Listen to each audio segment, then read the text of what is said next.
ভোরের আলো ফুটতেই হালিমা তার বাঁশের ঝুড়ি কাঁধে নিয়ে বের হয়।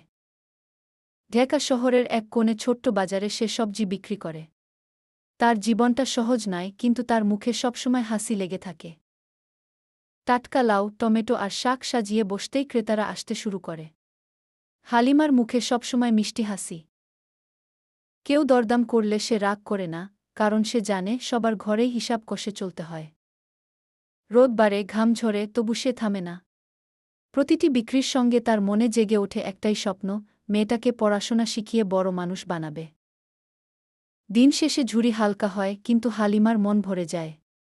কারণ সে শুধু সবজি বিক্রি করে না, সে বিক্রি করে আশা, পরিশ্রম আর ভালোবাসা।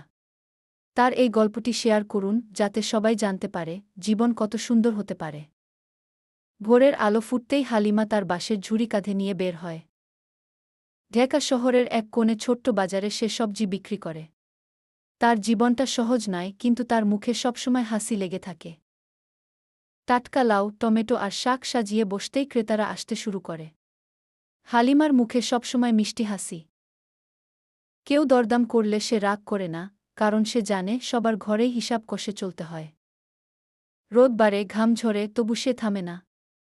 প্রতিটি বিক্রির সঙ্গে তার মনে জেগে ওঠে একটাই স্বপ্ন, মেয়েটাকে পড়াশোনা শিখিয়ে বড় মানুষ বানাবে।